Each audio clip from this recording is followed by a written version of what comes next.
Okay, so this thing is being live streamed. Okay, I think we're live. Arushi? Not yet. 2 minutes. Okay, we're live now. Right, can we begin, Arushi? All right, amazing. So welcome everyone. Welcome to Doctors for a Cause Roundtable. This is a unique initiative that has been possible by the wonderful people that have gathered here this evening. This is an initiative that is taken by us along with all the following organizations that I will be mentioning in detail.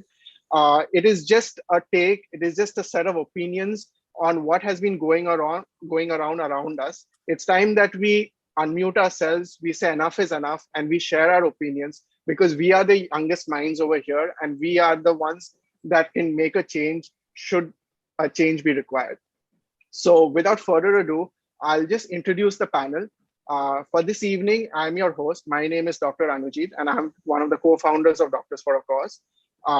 Along with an introduction, we'll start off with the questions as well. I would like to introduce Dr. Khushman from AMSA India, Dr. Deena from SIMSA, Shivani from Clinic ACE, Dr. Rupali from Global Surgical Network, Salman from MSAI, and Sarosh from Switch India. Along with that, we also have our technical team, that is Avik, Arushi, Shreya, I3, and Elena. So without further ado, let's begin today's roundtable session. We'll start off with Khushman. Right. So the topic for this evening is the current state of higher medical education in India. So as we all know that higher medical education in India has gone through a series of peaks and sloughs and troughs and weird phases, to say the least. I myself, being a resident, have faced a bunch of difficulties in this higher medical education system that India has brought forward. COVID has not made it any easier on us, but nevertheless, even if COVID is taken out of the scenario, there is a lot that needs to be changed. There's a lot that needs to be amended. So taking that situation, let's speak about what can be the changes, what we can do, and what should be done so that the future of India is in secure hands. So I have a question for you, Khushman. With the state of medical education in India taking so many iterations over the past 5 years, especially over the last 2 years, where I genuinely feel that the policymakers don't know what they want us to answer. Do they want us to answer an MCQ paper? Do they want us to answer a paper in 2 halves, in 3 halves? With these major changes happening, do you think it's even interesting or even prudent to pursue medical education in India going forward? Thank you for the question, Dr. Anujit. While we'll be delving into the details of the changes and the major changes coming up and the uncertainty surrounding the higher medical education in India later in this discussion, I think I'll start off with giving a little bit of a general preview, since I'm a 4th-year medical student, and this is one of the common discussions that happens in each of us, friend groups, coffee tables, or whether it's still prudent, pursue medical education in India, and why should you choose India, or why should you choose to go abroad? So I'm just sharing an excerpt from one of the discussions I had with my friends, where 2 of my friends were in the favor of going abroad, whereas the other 2 really felt that it was prudent to pursue higher medical education in India. I'd say it's rather me or either of my colleagues won't be actually telling what's right or wrong for you. It's for you to make a decision on. But yes, we'll help reiterate a few points that have been the major deciding factors for many of our seniors, as well as many of us, and me and my colleagues as well. So a few points which many students do make while talking about higher medical education in India include: 1, the quality and of education that's still provided within India. I'd say when I see my seniors, my postgraduates working in those wards, working in those OTs, I feel proud enough to say that I'd be happy to step in their shoes someday and be able to do even 1/10 of what they are already doing in the past year as well. Second, staying close to home, to family, not feeling an outsider, feeling less of a bias against you is one of the major deciding factors, because it also decides our life, right? Where are we gonna spend the rest of our life as well? So one of those factors is actually one of the major deciding factors when students think about pursuing higher medical education within India. That's second. And not taking much of the time, the last point would be pursuing medical education in India still doesn't close any, I'd say, gateways to pursuing fellowships or further education abroad. It's just that one step that you take in to decide the next 3 years of taking your higher medical education or residency within India that make a change. Yeah. So I'll pass on to the next team member. Thank you so much, Kushman. Dr. Deena, what is your take on pursuing higher medical education in India? So again, I concur with Kushman on a lot of points, that major deciding factor is usually family, or how these 3 years will affect your life. Because like, again, it doesn't stop you from, no one is stopping you from going abroad, and no one is stopping you from coming back. But then again, even 3 years is a big amount of time. You might feel homesick, you might want to come back, and you might have discrimination, all of those things. This is a reality check that these things are there. And so so that is something which I concur on Kushman a lot. Other than that, the expense, how expensive is it? Is it expensive? Is it better to do it here, or is it better to do it there? Do I want to go out? Do I want to stay? These are questions which I think every medical student right now has. And especially I, being an internship, I can resonate it with more than Kushman, because we have very limited time to decide our future. We do, because after this, where? Because 5 years was this is our place, this is where we complete our education. But after this, question mark. It's just a lot of question marks, which I don't know how we will be able to answer. Let's see. Mostly we should be able to answer in a few days. Right. So I have a question in my mind, but I'll just hold it off till all the panelists finish speaking. So I'll send the mic to Shivani. And is there any opinion you would like to add to this? Do you feel that is it still prudent? Is there something which needs to be changed? Is there something that if added or if subtracted from the current education pattern would be beneficial going forward?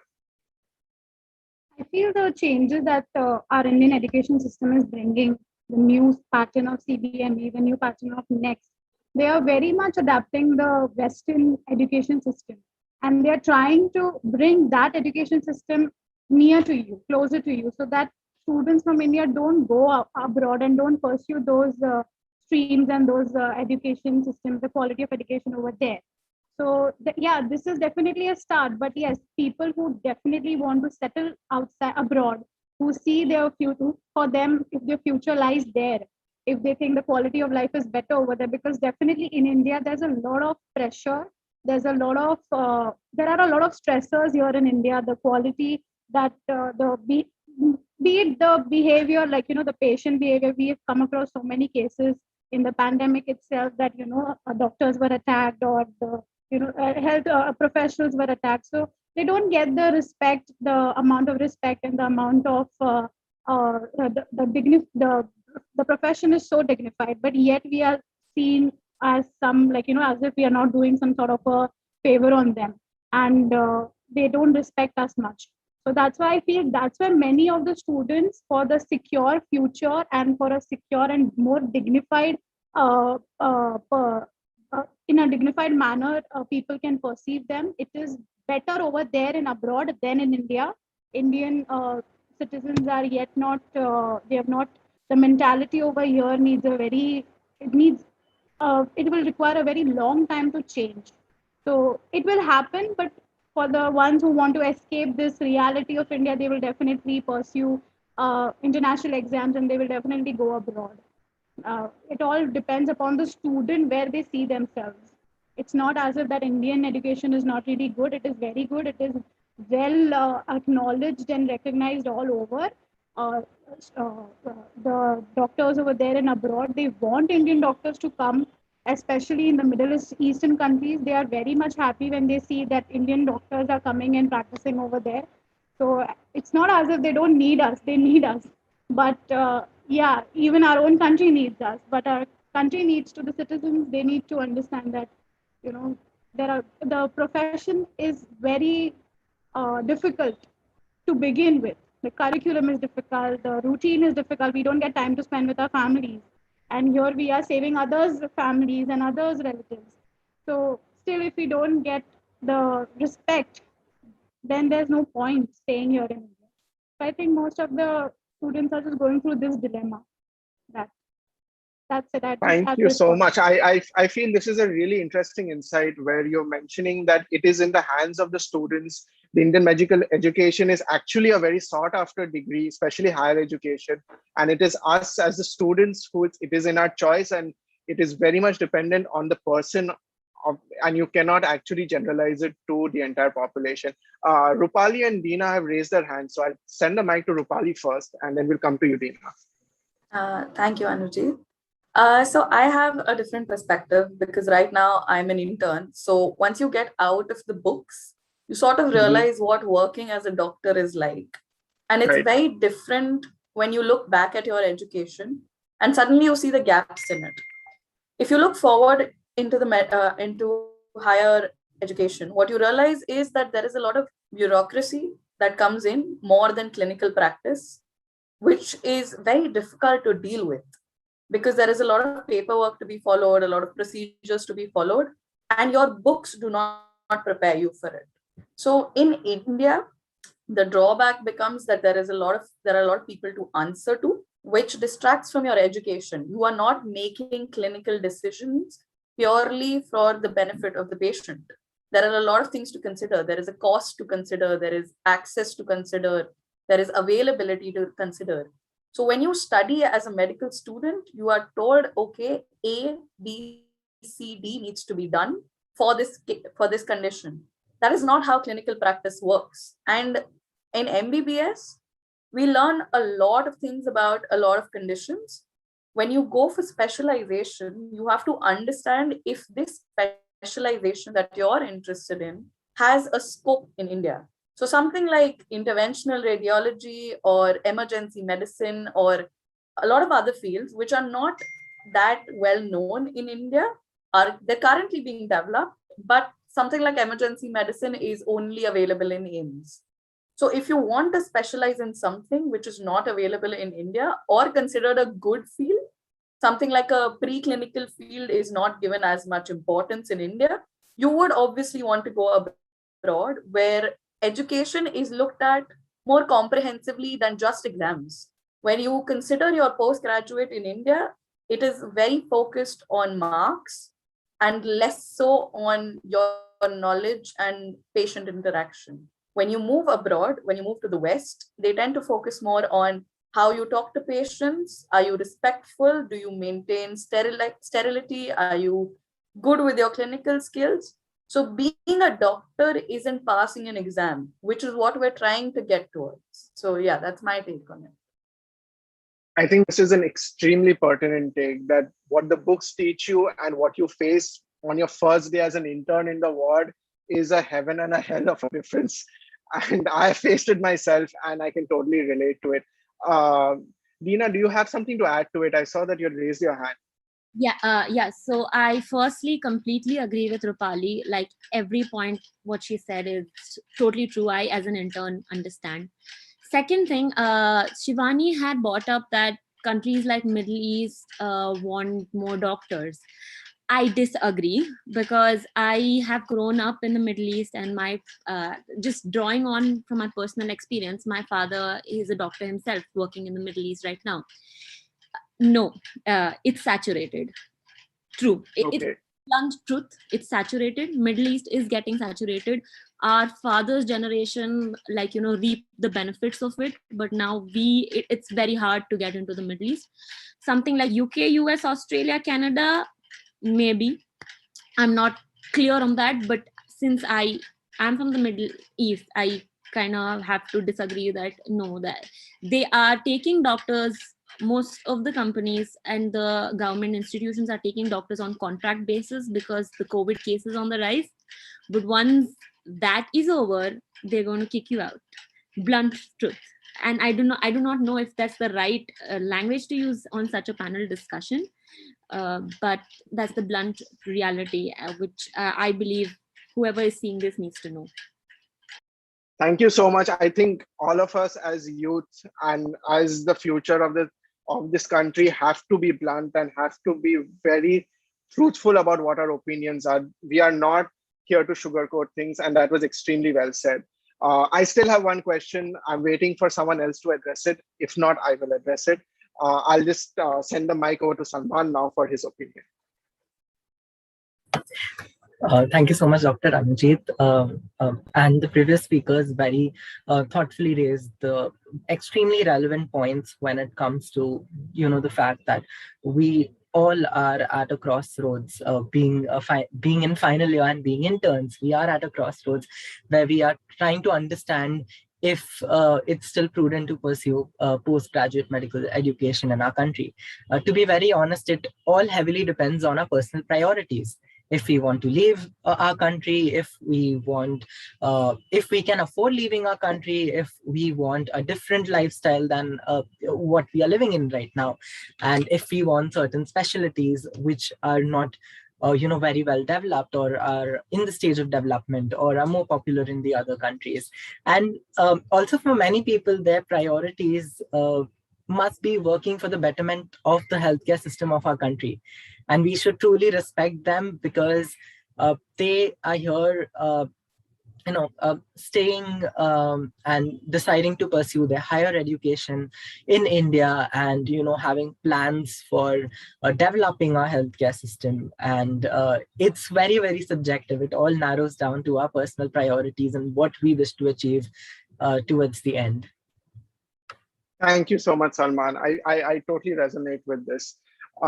We'll move across to Switch India and Sarosh. Yeah, so good evening, everyone, right now. So, first of all, it's really a pleasure to be part of this meeting right now. And to give my opinion about this, what I feel is that people, like the medicos, one needs to be really motivated to, continue education, higher medical education in India. Because like all of us discussed before, like all the panels have discussed before, that there are so many parameters and there are so many factors which are taken into consideration. So but still, if we keep an optimistic approach, so there is still hope for good higher medical education in India, because right now the NMC is I've heard that NMC is planning to bring up some changes in the curriculum of MBBS for the new batches coming in. So let's see if we can keep optimistic approach. So we can say that there might be some new changes. Like for example, just to give a small insight, a few days back, like I'm in third year MBBS right now. So for PSM, like they gave us a new method of teaching. Like the abbreviation was as DOAP, like demonstration, observation, analysis, and performance. So just in short to say that if we have to learn any clinical skill, so the professor, the teacher, the faculty teaches us that that clinical skill first. He just demonstrates the clinical skill. Then the professor just explains us how to perform that skill. Then he asks us, that comes to observation, the second part. Then analysis. Then analysis comes down to the part that where the students instruct the professor to perform the medical skill, the clinical skill, which has to be learned. And then for the last one comes to performance, which comes as the students themselves taking part in that clinical skill and performing it live in front of the professor, so that the professor can rectify the mistakes. So I feel that's a really inventive approach of teaching, considering the conventional method of teaching right now. So keeping an optimistic approach, as I said, there are some chances to see some hope. But as Salman said before, it narrows down to the personal preferences of each medical, whether they have to study here or they want to go abroad. So that's all from my side. Thank you.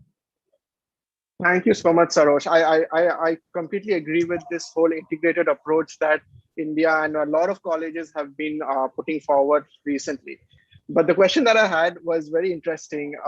It's especially directed to all the interns amongst you guys, as well as those who are in final year, that when you guys joined into medical sciences, it was somewhere around 2014 and 15 where the entrance or the exit exam was an all India exam and a state level exam. When you guys went up to maybe third year or something like that, we had NEET PG as an exam. And now when you people are just on the fringe of becoming doctors or have just become doctors, you have this new exam that is dawning upon, which is next.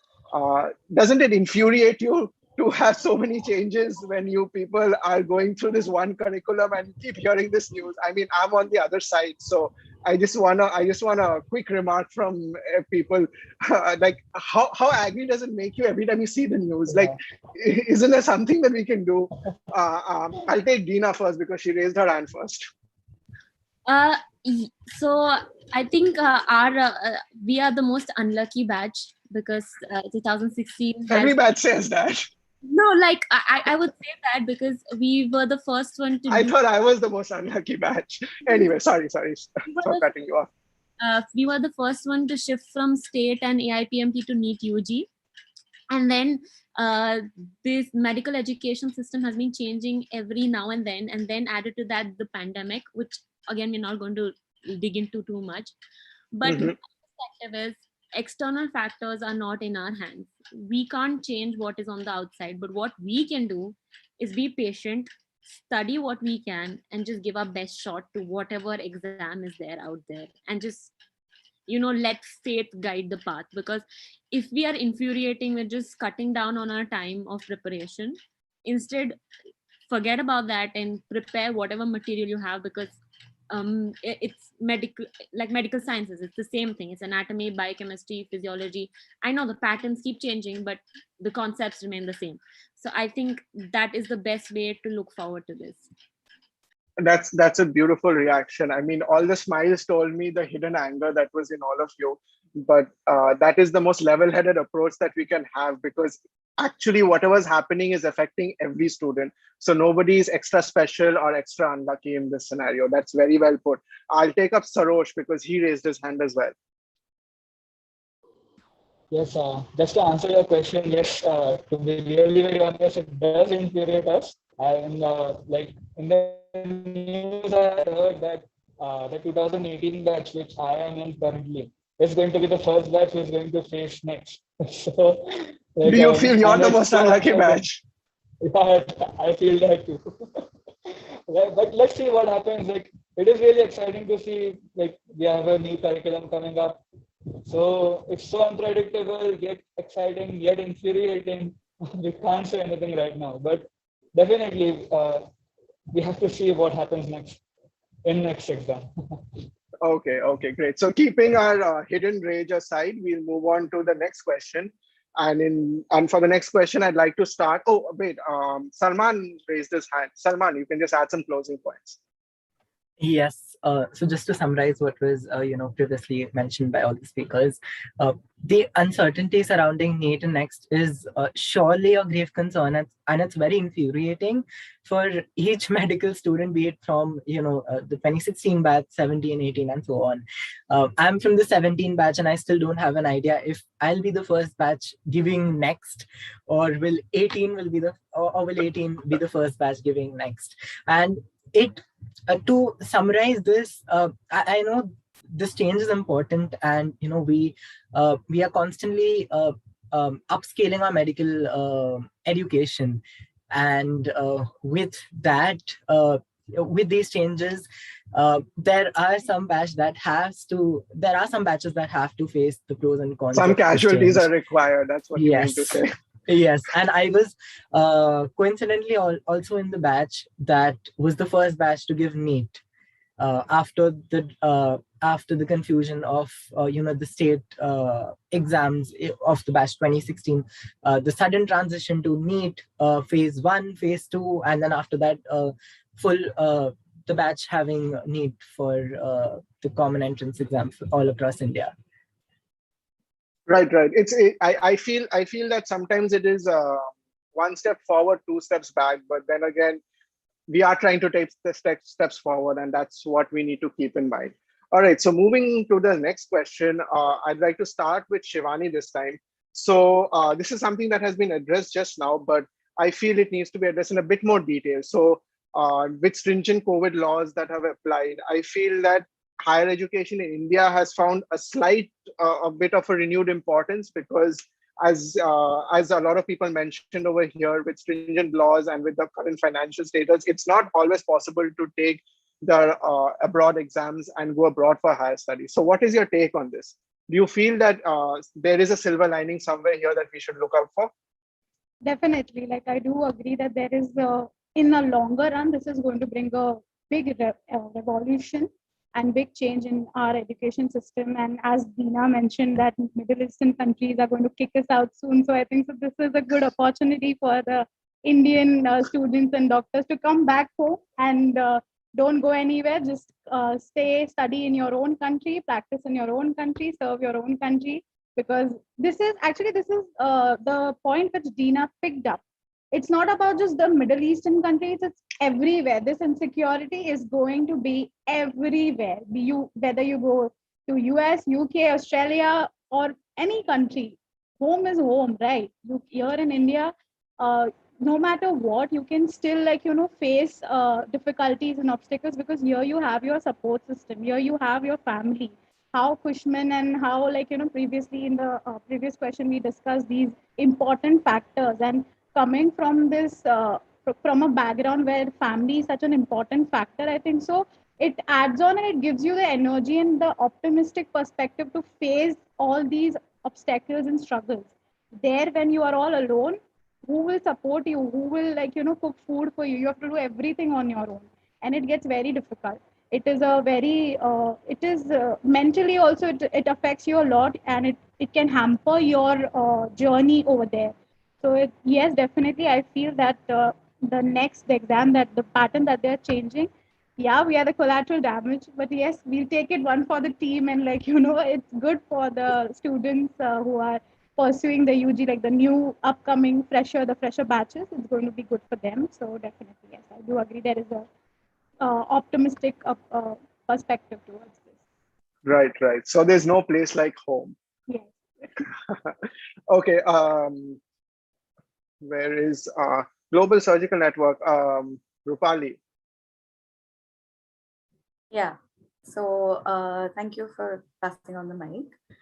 I think calling NEET a lifeboat is a very odd phrase itself, because NEET is not an exam that is easy to give, and a lifeboat should be fairly easy to get to in the first place. So I think it's the Plan B is harder than Plan A. That's what you're trying to say. So unfortunately, that's a very unusual approach to looking at it. But yes, I think a lot of people consider it the other way around. When they cannot give NEET after a lot of attempts, they do tend to fall back on, say, Lab or Germany or other European countries or the Middle East for that matter. But I think that's the wrong way of looking at it. Neither of these exams should be a lifeboat. In the end, what matters is what your approach is. So suppose if you want an education system that gives you a lot of exposure to patients and clinical exposure, India is the best. You will not be able to see this many patients, this variety of patients, especially if you go into a government setting. But if you want to have protocol, if you want to be focused on research, teaching, have a more holistic approach to your postgraduate education, then yes, going abroad is the better option. So it's a matter of not considering any of these exams as a fallback option, because it's not the end of the world if you don't get a residency. You are still a clinician. We have lost the value of being an MBBS doctor, where you are equipped to handle emergencies. But I think that fault also lies with how our medical education has, in a way, deteriorated on being only in terms of paper, where we only focus on the marks that you're getting and less so on the clinical skills. So we never got the confidence of being doctors ourselves. So I think looking at that and focusing on that, rather than being, I want to do, say, surgery, or I would like to be an MD medicine or a cardiologist, be a better doctor first. I think that would be a better approach. So yeah, that's Right. my I view. think that's a really interesting point. I think over time, sometimes we think it is help to have a specialization rather than focus on what we already have. I think that is very, very important. Moving on, Salman, Dina has raised her hand. So can we have a quick word from you, Dina? Yeah, so I agree with again. I agree with Rupali, like every point. But I have just few statistics to give. Again, Hmm.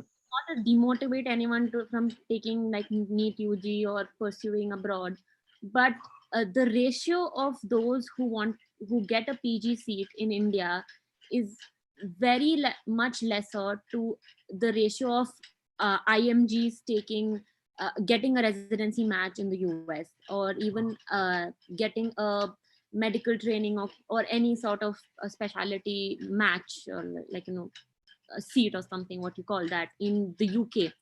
So again, it's uh, question marks and question marks and question marks, but this is again the statistics. So uh, like how Rupali said, nothing should be considered as a lifeboat.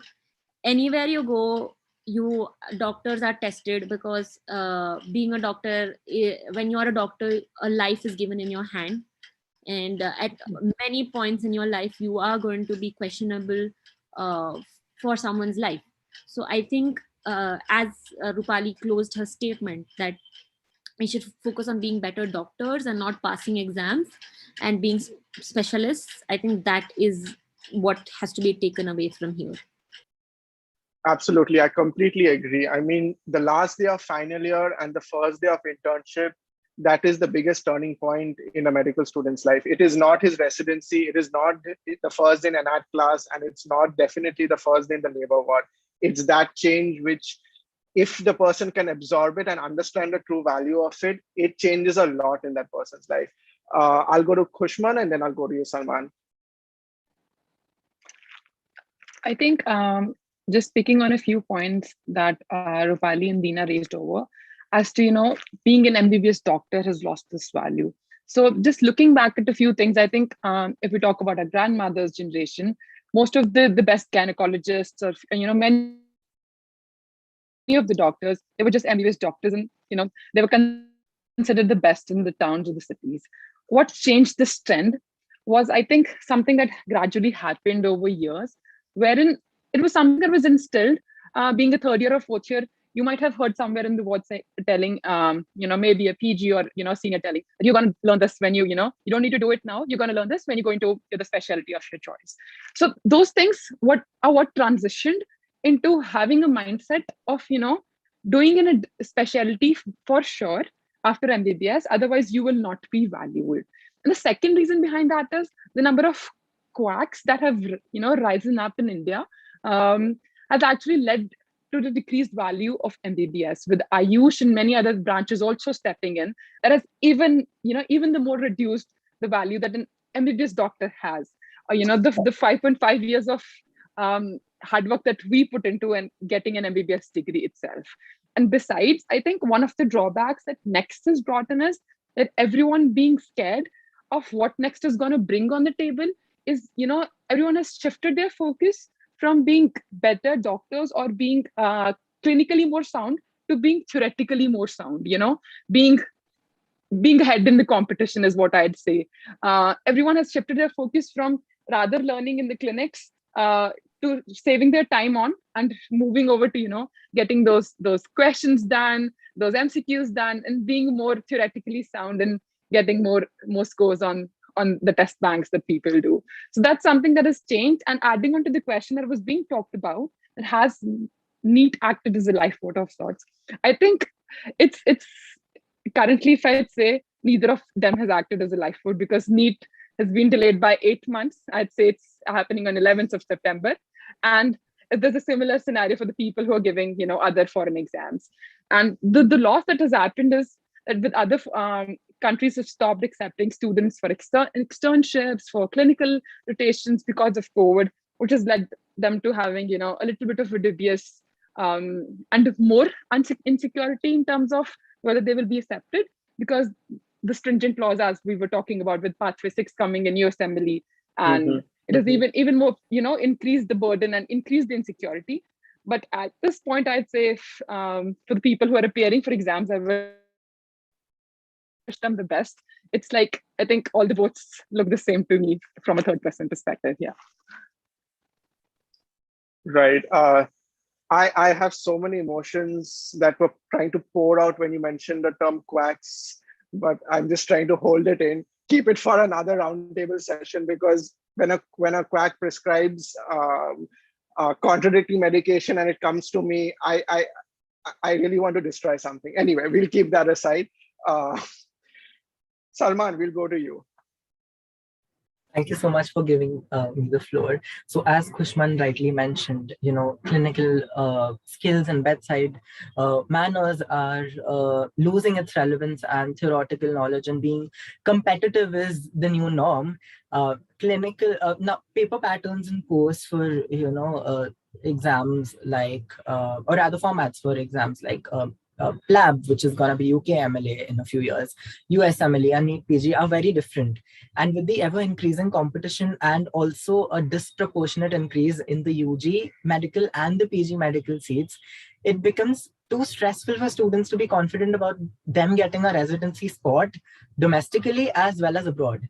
And again, it narrows down to what the person's perspective is. If they are confident and comfortable giving lots of exams together, or if they would be comfortable in fully preparing for just one. And with the uncertainty of the timeline surrounding the next and NEET PG, which we discussed a while ago, we aren't very sure and we can't be confident about how we would call NEET PG as a lifeboat or a last resort for the Indian medical students. Wow, that was really well put. We have a guest appearance from Arushi, who's our PR director. I think she's getting very emotional at the back end, so she wants to add in a couple of points. We'll give you the mic for 30 seconds, Arushi. Thank you. Actually, me being in final year itself, I totally understand how it's all going, because we're also the batch who tolerated the entire thing, it being, are we giving next or are we giving NEET the entire lockdown? And then now also the new guidelines are coming in. But yes, one thing I would like to say here is that I've talked to a lot of doctors and they definitely feel that the students who are passing out as MBBS graduates these days, they feel that they don't know enough. Like when they graduated themselves as MBBS doctors, they knew far more, which is why their degree held so much value. And now these days, I don't know why it is like that. Is it the system going easy on students? It is too much stress about everything else in the world. But now having an MS or an MD, it is important because your MBBS won't stand up to that level, and also maybe your diseases have progressed to an extent where that's not enough. So additionally, that is why the format change of NEET right now, like the next change, and even the new course, the new curriculum that came in, like our two batches junior, they have their microbiology is all systematic and they're getting clinical exposure from year one itself. So all these changes, I think, are welcomed at making those good doctors that I think, as Salman said, or even most of us here, that we are so oriented to competition that we forget the clinical skills. And this was beautifully put forth in a TED talk by Abraham Verghese, where he's like, I go to my patient and he immediately starts undressing because there's an act of trust and faith between me and my patient that I'm going to examine him. And today, when you have the same thing as rounds, it is basically just a panel discussion happening on a table where people are just looking at reports and MRIs, which are all digitalized. So getting these changes in medical education are definitely hard. And I think Shivani said, taking on for the team, it's all hard on us because we're the ones directly being impacted. But in the long run, as clinicians, this is going to, I think, be a really positive change forward and really make good doctors who have a more holistic knowledge about medicine as a field, and not just something theoretical, but also very practical. So yeah, that's my 2 cents. Thank you so much, Arushi. Thank you. We'll move to Deena. I think Deena and Saroj. No. All right, Saroj. Thank you. And so putting my point forward, so I would say that like there are stringent laws in the pandemic, but considering the situation in India, so there is no change in the situation. And the thing is that the competition still remains the same. Like if I'm not mistaken with the statistics, there are 65,000 seats of MBBS, and as compared to PG, there are only 15,000 seats. So it changes the scenario completely, and the competition is so high. So whether the laws change outside or not, due to the pandemic, it doesn't change anything. It just adds up to the competition. And I'm sorry for the disturbance in the background. My apologies. So that's all I had to say. Thank you. That's all right, Saros. Some things are out of our control, like next and need. All right. Kushman, do you want to say anything as a closing remark? I think you came in the middle, but if you want to say anything, or else we'll move on to the next question. I think everyone has brilliantly covered the points, and the discussion is well evolved around a lot of points. So I'll just say that currently the situation, as it demands, it's more of, I'd say, we are in the transition phase of medical education within India. Also undergraduate as well as postgraduate medical education going a huge revolution. And 19 batch being actually the experiment batch, I'd say, with all the curriculums and the information that I know from my juniors. So I wish them the best, and I really hope this system works because it is much the need of the hour. But as of now, I'd say it's still dubious and doubtful, and for all of the medical students, yeah.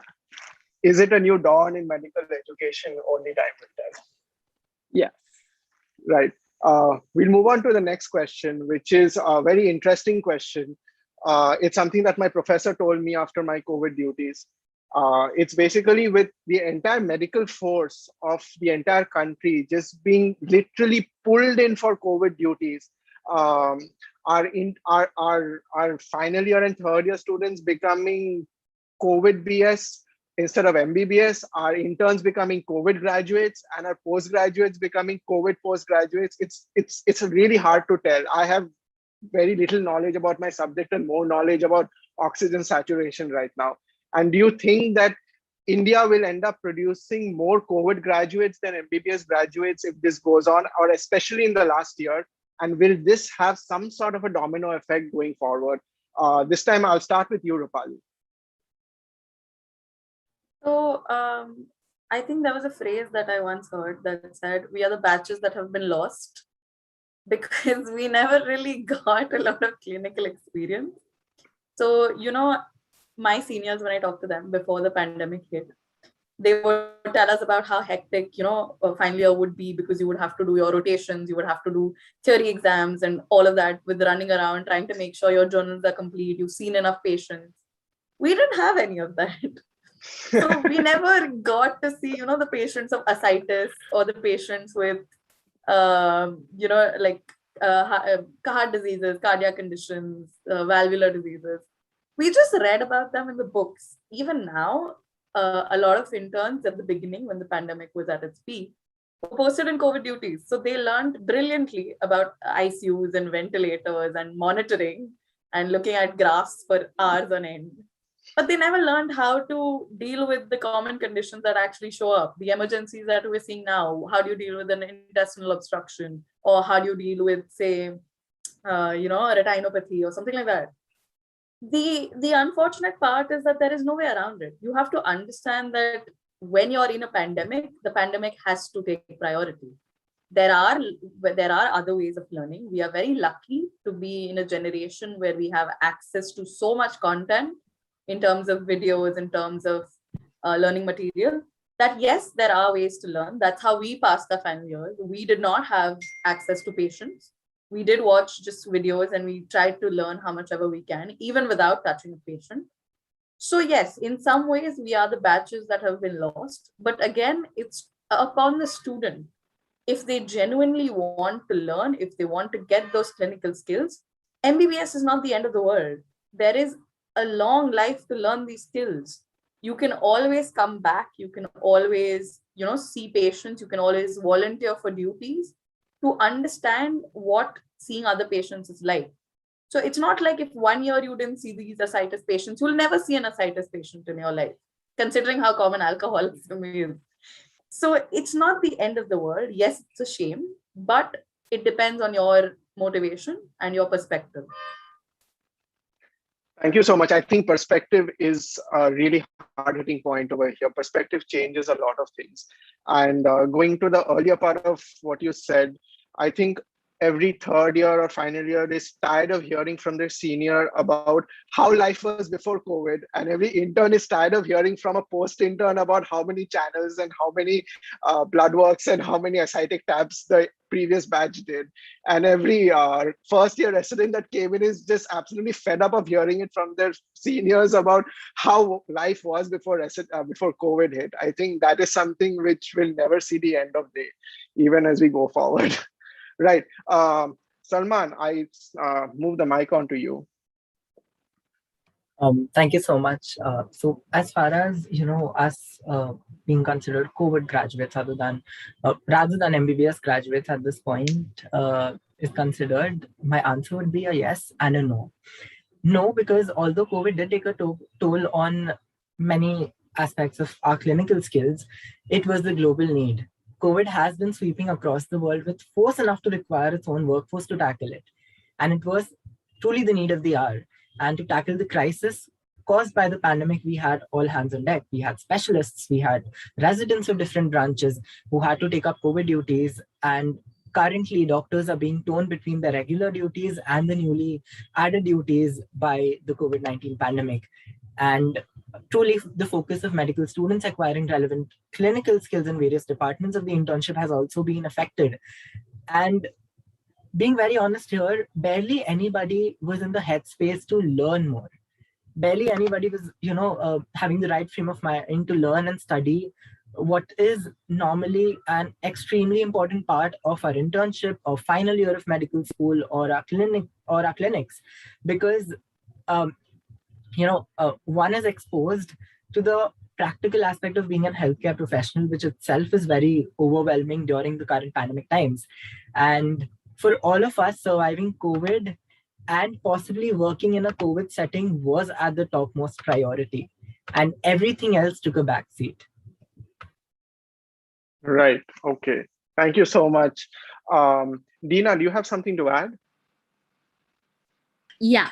So I concur with everything that, we are COVID graduates and we haven't seen regular patients and everything. But I want to draw on some personal experiences. So like I already had mentioned before that my father is a doctor. So before pursuing medicine, he clearly said that, medicine or MBBS is a career where you never stop studying. You can never, even when you're 60, you have to study because there's always updates. There is always something new to learn. The human body is the same, but the way we approach the human body is changing, evolving. And we never know, artificial intelligence might take over the world in a few years when we are like very old. And then we are like cribbing over here about the COVID situation. So again, like Rupali said, that you have an entire lifetime after you become a doctor to keep learning. And even without COVID, we had to keep learning. So let's just keep that positive attitude that we have. The books are always going to be there by our side, and the systems are going to keep evolving, and we have to keep accepting the change as and when it comes. Right. Thank you so much, Dina. That was quite insightful, to say the least. We'll move on to his thing here. We'll move on to you, Sarosh, and then we'll move on to Simsa. Yes, thank you so much. So now already the point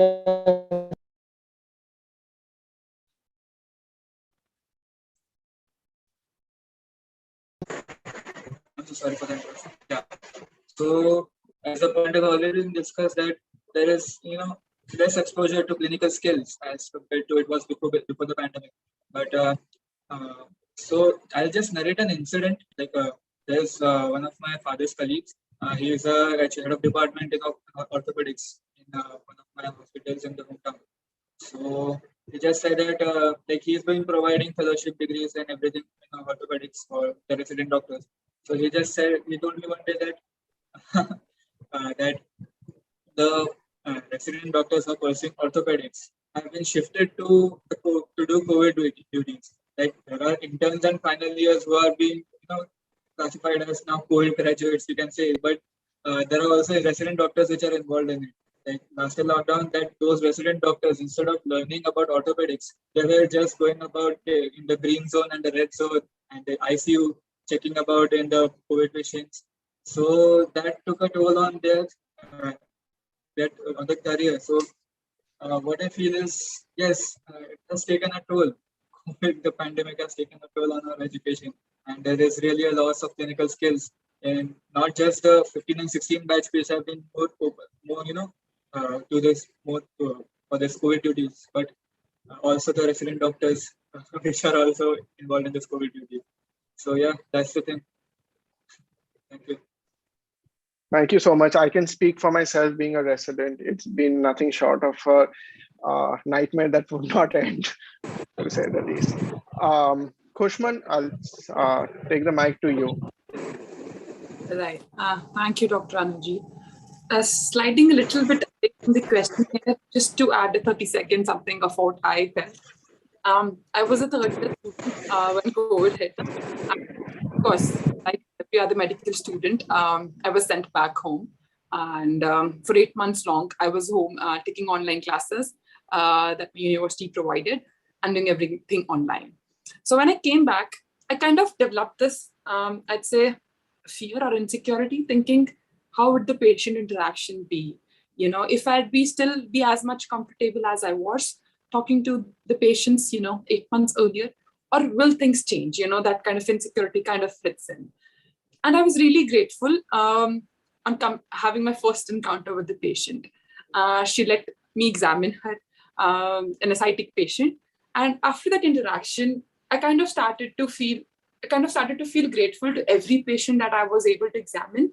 I think COVID has highlighted even more the beauty of the profession.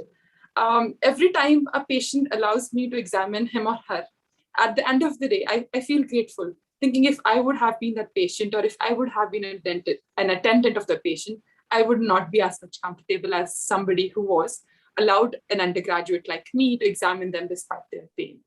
So that's one part of it. Coming back to the aspect of the COVID graduates, I think everything has both pros and cons. Well, the cons being that the students as well as interns and the postgraduates did not have the necessary clinical exposure, which was the desired curriculum, which was, and were shifted to COVID. I think something that we all agree here is that this is something that even our seniors would not have experienced. Working in a COVID environment was something that was new for everyone, for people who've been working for 20 years or something, and even for people who were just joining in the profession. So while it did shift the curriculum, it did have, I'd say, major learning experiences for many others. And at the end, I'd say that for the people who all have worked in COVID, I'm really thankful and grateful, because it was still not easy. I'm sure it wasn't at all at any point of time for anyone who has worked, the trauma it brought and the difficulties it brought with it. So yeah, passing over.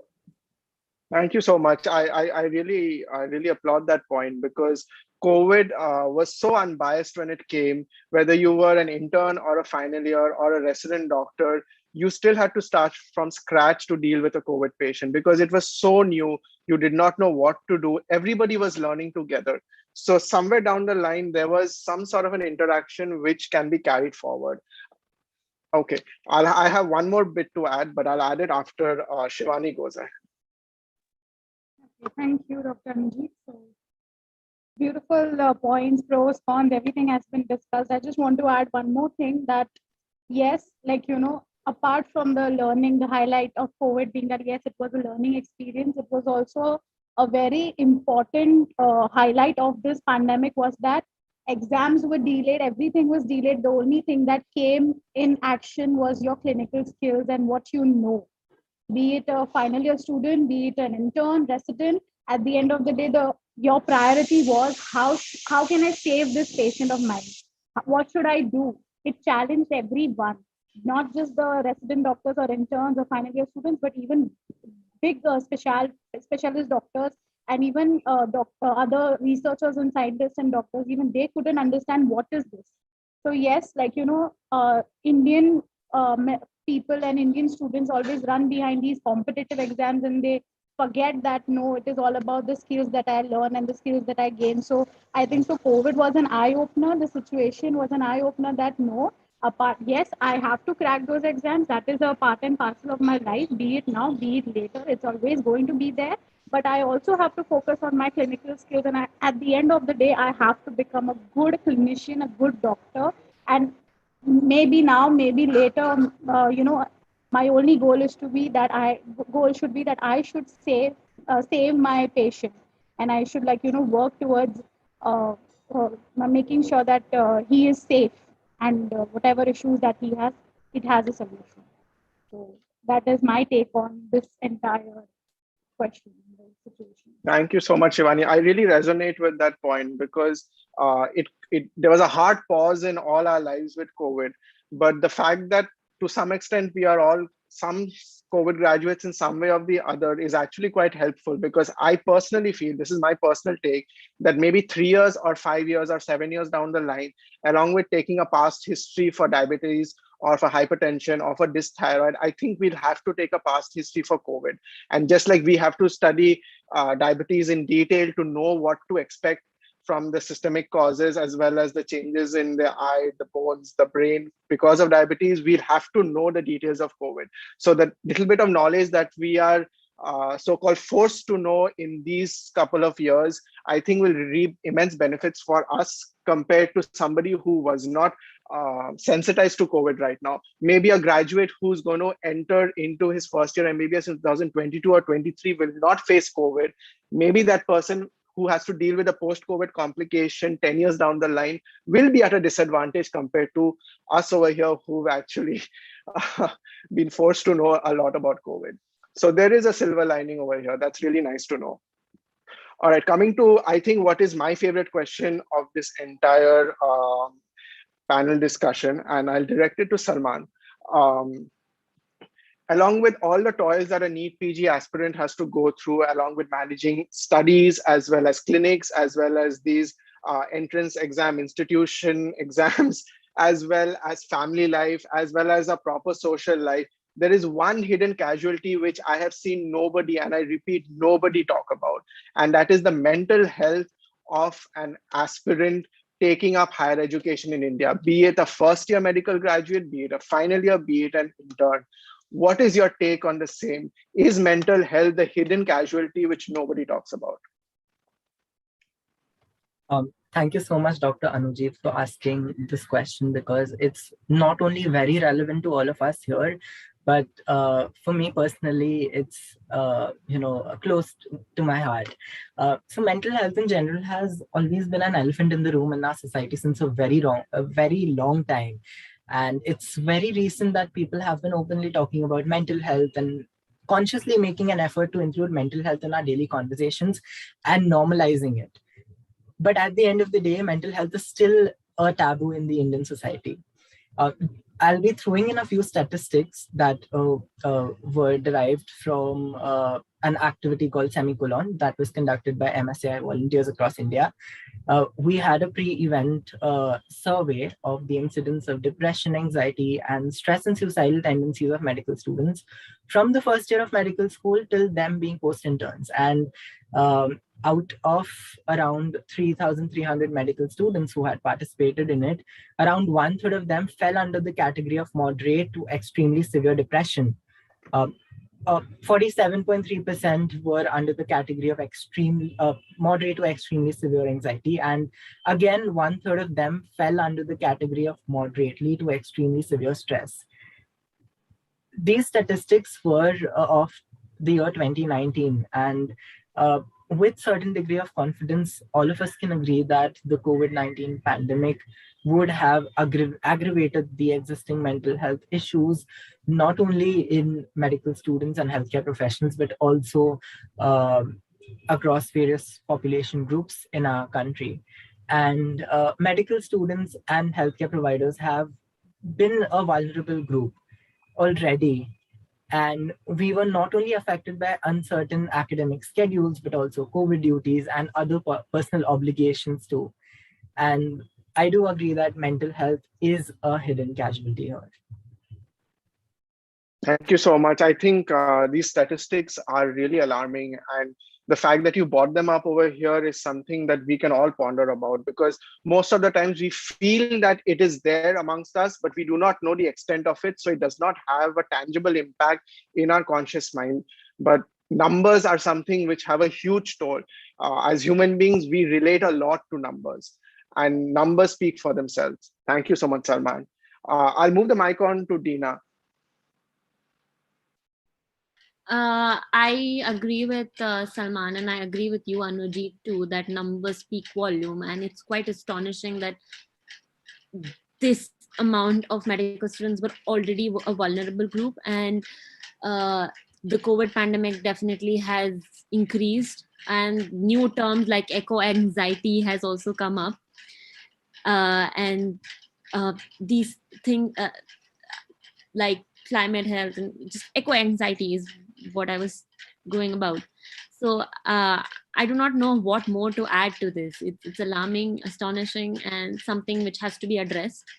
And how do we address it, and how will the current medical curriculum address it, is a question mark, because it's still a taboo in our society. Rupali has something to add. Hi, so I think I can give a slightly different perspective. In terms of, we've always known that medical education is very stressful, to the point that we have memes and reels and, jokes about it, because we've normalized it so much, not just in undergraduate, but also for postgraduates, where it's considered normal to not have a life, to live in the hospital, to be constantly stressed out during your residency, which is not normal, right? You shouldn't constantly feel anxious and have palpitations that, oh my God, my senior's going to come and, shout at me for something like this. What happened was much worse with the pandemic, because now it was a double-edged sword, where students being stuck at home are feeling helpless because they cannot be frontline warriors before the volunteering started. 2, they cannot study because they're not in a great mental state. 3, there's uncertainty about dates. I remember my own university exams were postponed like 14 days before the exams were supposed to start. And then a few exams were postponed in the middle of exams, because you are currently giving exams in a pandemic. So it's a very strange situation to be in. For clinicians, it was a completely different thing, because 1, there are no protocols. 2, you don't have a way to explain the protocols. You can't go to the patients and be like, oh, yesterday we told you that we wanted to give you remdesivir, or we wanted to give you a certain medication. Today, we cannot give you that. Today, we have something different, which is very expensive. So explaining all of this was creating more chaos and the lack of resources. We had no oxygen, we had no beds at one point. All of this, especially as a student, took a very big toll, because you were just seeing statistics. Like Salman mentioned, statistics of anxiety. There are millions of statistics available of cases rising, of the unavailability of beds, of your own family members coming out positive, and relatives coming to you and saying, oh, what should we do now as a third year student, as a final year student? Oh, tumhara MBBS khatam hone wala hai, right? So you should know what to do. And you don't, because no one knows.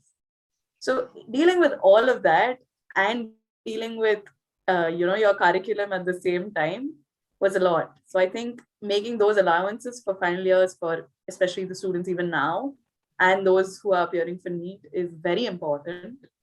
And having a focus on mental health, even going forward while they continue on to their residency, irrespective of whether they do it in India, if they do it abroad, is important. So I think that's my take for it.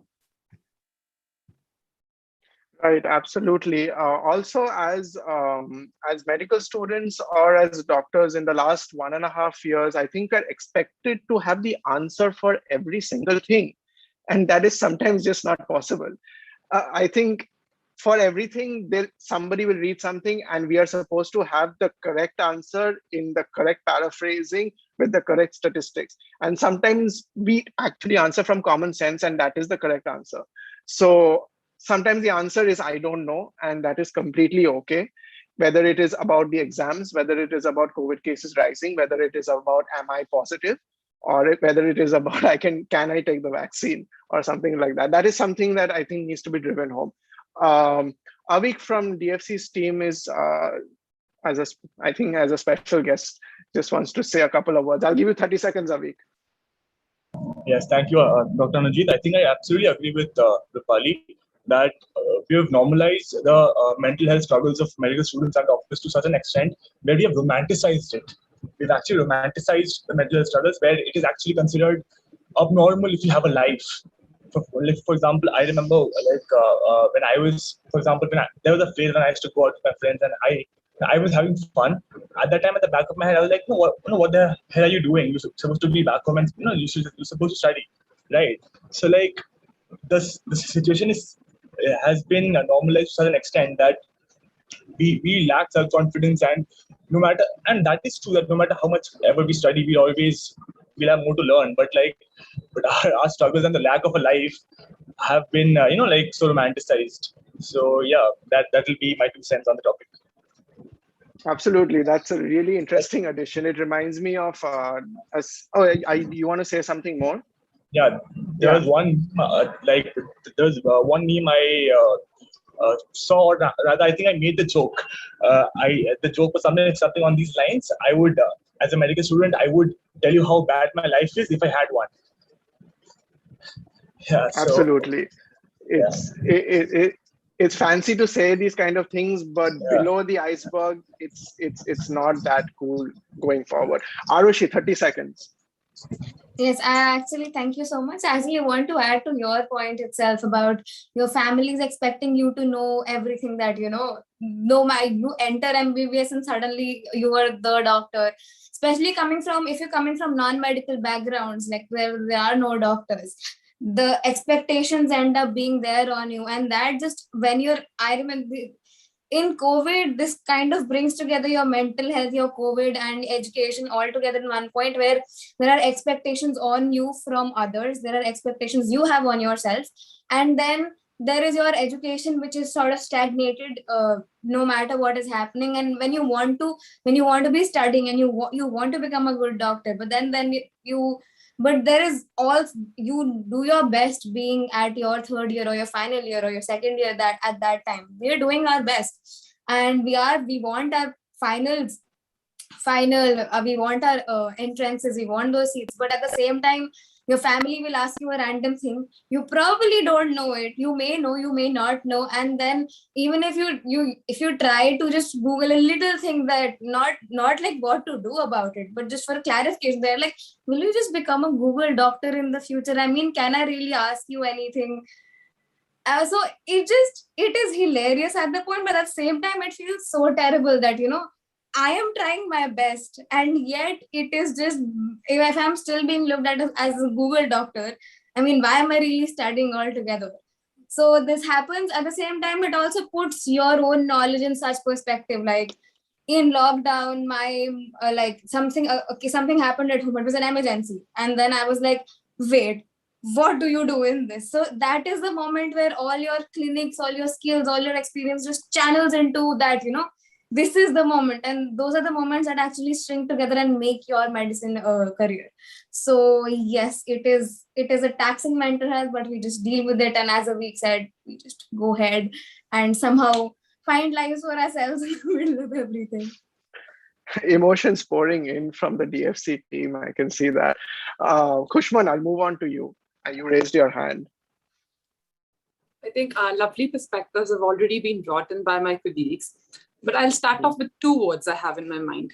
One is expectations and 2 is stigma. Expectations, which you have from yourself, expectations which your peers and your family has from you, as well as all your relatives. And third is the expectations every time you see a patient you have from yourself. This is something that happens with me all the time.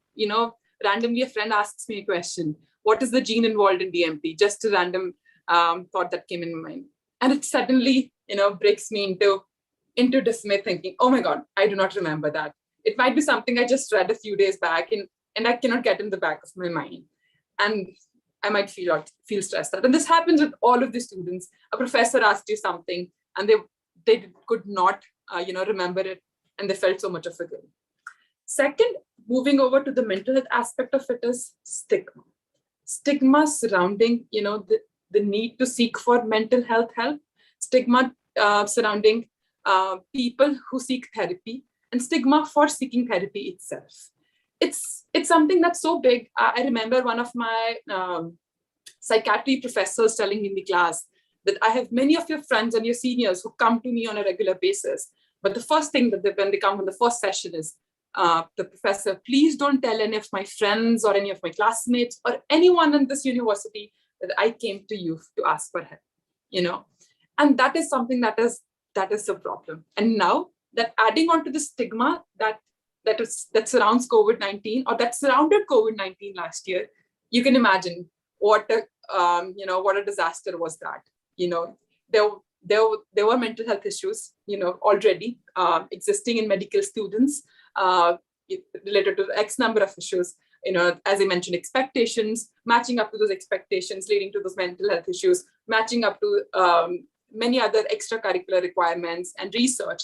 And now adding on to the COVID-19 stigma, which brought in, for people, for the students whose parents were working in COVID, or for people who were working in COVID or who had contracted COVID, the kind of, perception that people had, their relatives had, not helping out, actually led to, making this even more bigger.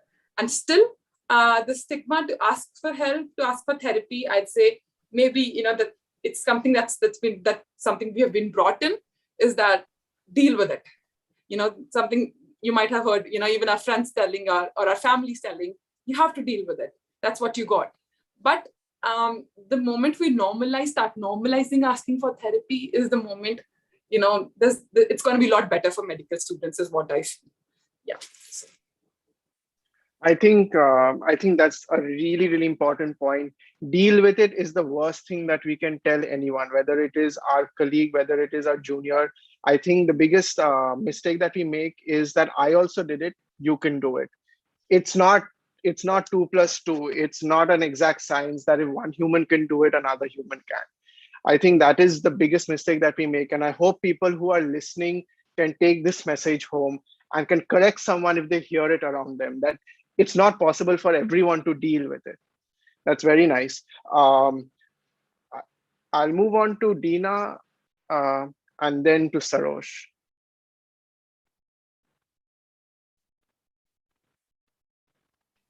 Like we're going to the next question, right? Oh, I'm so sorry. I'll move on to Sarosh. There were so many opinions. I just got lost in the fact of it all. No. Okay, before I start, I would just say that when Salman mentioned about his survey, so yes, I was a part of that survey too, and that was really a great initiative by MSA.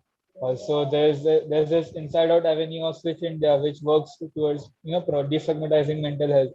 Also, I'm pretty damn sure that all the organization involved in this meeting and apart from other organization also. So everyone is taking some steps towards destigmatizing this mental health, which is in such a bad situation right now in India. So, well, coming to my point, and kudos to all the organizations for that. So, well, coming to my point that, in 2017, there was a case where an intern doctor committed suicide. She was from Mumbai, and she committed suicide just because she wrote in her suicide note that this is really so disturbing. I can't say that she said the work pressure, the environment she is working in, she has nobody to talk to, she has nobody to open up to, and the work pressure is so much that she cannot bear it anymore. And then unfortunately she took her life, and it was so disheartening to see. But what is there to see from that is that uh, you know people are there is no one to open up to about. Like of course there are interns in this meeting involved. You are, of course there everyone knows that the internship has so so tiring duties, 12-hour shifts, night shifts, everything such like that. So it's so tiring that people like the doctors, the medicos don't have time to talk to even their friends. And when they have some issues going on in their mind, it's so it just get piled up and they have nobody to talk to, and that is really disheartening. So yes, it is really ups. So sorry, it is really disheartening to see that such things are happening around, and yes, we need to work for it. Thank you. Thank you so much, Sarosh. I think you mentioned one scenario, but it is just one scenario that saw the light of day. There are so many scenarios like this that are just being brushed under the carpet. I myself had a friend who had succumbed to the same sort of pressure, but somehow people do not want to speak to it. It's something about not wanting to get your hands dirty, but this is the platform I feel that we should speak out for it. And I'm so happy that all of us are making an effort to do so. Shivani, will come to you and then we'll move on to the next question. Yes. So I would just like to add over here that yes, even we had a sort of a similar incident in our college wherein one of my batchmates, she attempted to take her own life, but luckily we her roommate, she came in the room and she saved her, and she stopped her from taking her life. So yes, it is very stressful, and when it was asked to her that why are you taking this step, so she mentioned that her own roommate and her own hostel mates, were very, the environment over there was so toxic. So I just want to, point it out over here that yes, we're talking about mental health and yes, we're talking about so many issues, but sometimes even we are a part of it. And you don't even realize it. Like I'm in the same batch itself, and I was not realizing it that some my same batchmate is going through this thing, and she said that yes, the environment is so toxic. Her own batch is so toxic. So I feel that the moment we start realizing these small things, that we start noticing that maybe yes, this person is looking all right to me, looking normal, talking to me, behaving normally, but you never know what's going on behind, and you never know what are the actual things that he's thinking, he or she is going through. So it's always I feel that you should always be kind, and you should be open if someone is coming and talking to you. So just be kind enough to give them, lend your attention and hear them out. And yes, accepting that mental health and taking therapy is not something abnormal. It is very important, and uh, we doctors and medical students and representatives of such great organizations, I think so we can bring this change. We can design events, and just take doctors for a cause in this roundtable as an example. Here we are talking about so many pointers. I think so it's doing a phenomenal job, and that's what we can do. We talk about the bad aspects of the mental health and what it is doing. Let's start finding solutions to it, and instead of just dealing with it, let's get together, brainstorm that what we can actually do about it, and how we can make it a point that it is accepted and it's not a stigma anymore. So all of us, we can work towards that cause. That's what I wanted to add. Absolutely. I was just noticing that it was a question that was put out on a general basis, but how many people, there are so many people right here who related to this question. Everybody had a point about a friend or a well-wisher or somebody who was affected by it and how it did not see the light of day. So something over here is amiss. And if anyone is listening in who feels the need to reach out, I feel that all these organizations, including ours, have some part of our workforce dedicated to this sort of thing. Please don't hesitate to reach out to any one of us. Dina had raised her hand. I'll just shift the mic quickly to you. So after a very intense conversation, I just wanted to, lighten up the situation a bit. So I was just talking to a friend today, regarding mental health issues and so many people being confused of what they want to do in life, or how they want to go about it. And the friend just cracked up saying, I think everyone needs therapy. Right now, all of us need therapy. It's just not that someone needs therapy or you need therapy or who is going for therapy needs therapy. I think we all need therapy. So just lightening up that, yeah, it's there, and it's required that we address it as fast as possible. And if these conversations become normal, and I am glad that these conversations are becoming normal in my circle, and I'm sure it is in your circle, soon there'll be more circles where these conversations will become normal. Thank you so much, Dina. And this is also an interesting point. Just like you cannot feel 100% at your physical health, you cannot feel 100% at your mental health every day. And just like some days you need to take an antacid or you need to take a paracetamol to feel a little better physically, sometimes you need a bit of support to feel better mentally. And just because you're in perfect physical health does not mean you stop exercising and eat junk food. Just because you're in perfect mental health does not mean you do not need therapy or you do not need something to go forward. I feel, I this is my personal take, I don't know how many would agree with me. I feel that now that every generation is changing so fast. I mean, even previously a decade of an age difference would mean a generation difference, but right now I feel I have a generation difference with people who are 5 years younger than me. So imagine where my parents stand. I feel that every parent as well as every child should go for therapy, whether they feel the need or not. There are so many things that parents don't understand about their children and children don't understand about their parents, and it's not even related to school or their family life or their social life or something like that. It is just communication which needs to be brought forward.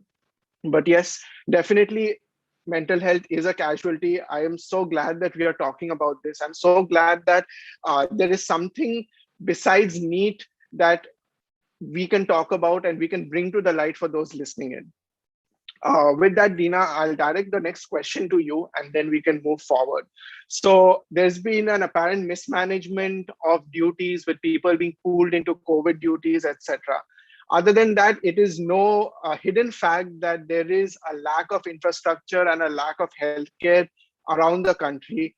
The infrastructure and the healthcare that is provided in AIMS is not the same that is provided in, say, Alleppey, is not the same in Bareilly, is not the same in Calcutta, it's not the same in Delhi. So there is a thing, there is no point in hiding this under the carpet. And we got a taste of this when we shifted from class 12 and went and became an MBBS student. We knew the reality. And now it's becoming more and more apparent as we are somewhere in the tail end of our MBBS, moving into post-graduation or the next phase of our lives. So if you were speaking to someone 5 years younger than you, Dina, what would you tell them about the current medical education? Would you recommend something? Would you discourage them? Would you tell them that there is a difference between the fantasy that they see in a TV show and the reality that maybe you go through every day? So this is I think the most interesting question, because this is something we need to tell the future or someone younger to us. So again, the infrastructure is not in our hands. It's the bureaucracy. They are the ones who are responsible for the infrastructure. We are part of the infrastructure in reality. And in India, health is a state law. It's not a federal law. So how is that onto us? We have, again, like I said, we do not have we cannot change the external factors, but what we can do is become flexible and live with it. Now, what would I say to someone younger to me is that I would just keep this facts straight, that this is the reality. You will have to study these many hours. You may not have a life. You may have to face the bureaucracy. You may have confusions. You might have a lot of self-doubt. And this is not the fantasy which you have imagined. Maybe at some points of your life you will experience those fantasies, when you go to a labor ward and take out a baby, or when you go and operate some patient, or some patient comes to you and says thank you. It's not that they might not face those situations, because all of us have been thanked by some or the other patient in our lives, and we really feel elated at that moment that, oh my god, I'm a doctor. But at the same time, these things do run in the sideline. So anyone who wants to choose has to know what all they're going to go through, has to have, I think, intense counseling sessions and then choose it. Because if you're prepared and then go ahead, I think you will be at a much better place than having a fantasy and then going ahead. Absolutely. I completely agree with that. There are some fantastical situations in medicine. Like, I think for an intern, it's the first time he or she does a successful ABG, or sees a child cry for the first time. They know it's like the movies. But other than that, there is a slew of reality and a wave of reality which has its peaks and troughs. Kushman, if you don't mind, I'll come to you after Sarosh. That way we remain in order. All right, Sarosh, can you go ahead? Yeah, definitely. Like I feel there is really a great difference between what is being fantasized and publicized, between what is the ground reality.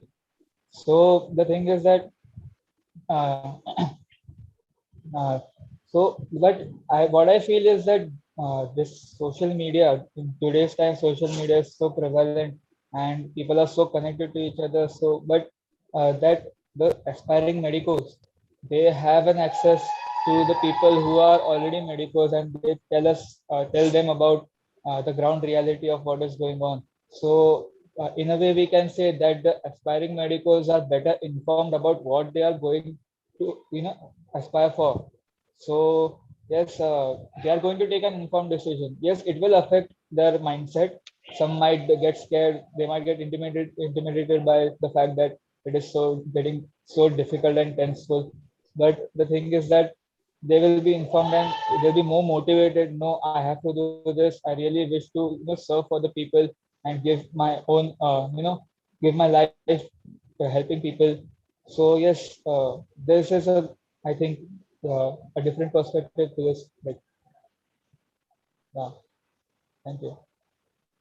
Right. Thank you so much. There is a bit of fantasy and reality as well. Kushman, I'll move on to you. There's an interesting aspect of my personal experience with this question. I'd say back then when I was an 11th and 12th year student in my coaching, I remember my teachers as well as my parents motivating me, telling that these are the 2 years that you need to really work hard, and then your life is set. Medical school and it's all good. And I enter medical school, with all that enthusiasm and a movie like College Life, expectations of a movie like College Life, and the reality is different. It hits different. The first few months I kind of get into setting in, and I really do not feel it. But the next few months I kind of realize, yes, it's not all rosy, and it's an everyday struggle, or I'd say an education that needs to be taken in. And into a number of experiences I'd say I had in first year, I really did feel frustrated by the end of my first year. I finished my exams, and I remember one of my dad's friends came over to ask my perception on how was MBBS going, and I think he came on the lowest day, and I was like, I gave a totally negative opinion on on whether you should not pursue MBBS kind of a situation. I was like, it's not all rosy. It's very tough and all that. And my parents literally got worried that they had to book me a trip to clear my head. But moving ahead fast forwarding to 4 years into now, I think now I do have a more informed, I think, advice for anyone who would be asking me for advice. And it goes in a way that being in this profession is a blessing, I'd feel. Being able to serve people, and the sense of gratitude that you feel when you see a patient curing, or when you see a baby being born, is gratifying. But having said that, that's the tip of the iceberg that you reach. Under it is years of hard work, regular struggle, and continuous self-doubt. So feeling like, those bouts of imposter syndrome hitting every now and then, every time you don't know a question, feeling like that. And you have to be prepared to understand that it's not only just 5.5 years or a few more years, it's going to be continuous. The moment you understand that, and if you're prepared for that, you should definitely go for MBBS. But if you don't think you'll be able to dedicate the amount of time and dedication it requires, you should probably. So yeah. That's a very interesting point. It reminds me of a meme or a cartoon where Somebody scales a mountain, and then there is a higher mountain, and they scale that mountain, and then there is a higher mountain. I think no matter which path you choose in life, there will always be a challenge which you are not prepared for. And if you take it as a negative way, there's no way you can know what your limits are. Sometimes these challenges push us out of our comfort zone and help us test ourselves. And that's very important to remember. So somewhere down the line, MBBS is a huge challenge. And the fact that we are all here is proof that it is a challenge that can be overcome and can be surmounted. Shivani and Rupali have both raised their hands, but I'll go to Rupali first so that we remain in order, if that's okay. So I am a strange case of someone doing medicine because everyone told me I should not do it. My family, every doctor that we went to, because I had certain other skills which are not really applicable to medicine. Like you don't really need to be able to talk well or draw well or do other things if you're doing MBBS. The perspective is you need to be able to read and learn. That's not what medicine is. So if I have to give advice to someone who is 5 years away or just joining medicine, I think there are 5 things I can tell you. 1, don't go into it for the money. There is no money at the beginning. You're going to be struggling. And honestly, there are just easier ways of making money. 2, you have to love medicine. There is a lot of struggle. There is a lot of grunt work. There is a lot of mamagiri, as we like to call it, throughout your medical career. So you genuinely have to love the moments that you get with your patients, because otherwise, what's the point, right? Why would you want to run around carrying a blood sample from one place to the other if you're not enjoying what you're doing? The third thing is there is a lot to learn and you will never know everything. MBBS is beautiful. It's vast. The human body works incredibly. So knowing everything is not possible, and cut yourself some slack. It's okay if you don't know an answer. Even in your vivas, if you go to a professor and say, I'm sorry, I don't know it, but I will look it up, they will not fault you for it because at least you tried. 4th, don't give up. It's a long journey. It's a lot of struggle. You may lose friends who are going abroad, who have made their professions, who are earning big bucks. It's okay. It's not the end of the world. You're not in a race. You might be a few years behind, but it's all right. You are doing what you wanted to do, and that's what matters. And 5th, enjoy it, love it. It is a struggle. Make jokes about it, make memes about it. Try to do something different if you can. And I think towards the end of it, in hindsight, you will realize that it was the right decision. So yeah, I think I can move That on. was so nice. That was really nice. I mean, such pragmatic points, such realistic points have not been spoken for a long time. All right. I love the don't give up thing. It's something which I think needs to be carried forward in life, in MBBS, everywhere. But I personally felt all 5 points were completely within the realms of reality, which is very, very important. Shivani. Thank you. I completely agree with Dr. Rupali because these are the points that I tell my sister. She is younger to me, and suddenly there was a shift, and she was from commerce. She wanted to come into this field, and she was like, "Do you think I can do it? Do you think I'll be able to do it?" So I told her, "I am not the person to tell you whether you'll be able to do it or no. It's only you." I knew it since my childhood. I knew it. Yes, I want to become a doctor. The passion was way high. Like I wanted this profession. But for her, it was a change because her planning was different, and suddenly towards like when she's in 10th, she's changing her profession. So I told her, just process it. Do you see yourself as a doctor down the line? Do you see yourself doing all these things that I'm doing right now? Because yes, it is very the struggle is real. It is stressful. You nothing can tone it down. This is what it is. This is the hard hitting factors. And if you're ready to face all these things, if you're mentally prepared to, yes, that once I step into this profession, this is how my life is going to be. And learning never stops. And yes, I don't have to give up. And I will only get, a set of milestones in my career when I can feel at the top of the world, but then next day itself, you know, something might happen and you might feel, oh my God, where am I? What is this profession? Every day I get insulted by my professor, by my seniors. There are so many things to, like, you know, cope up with.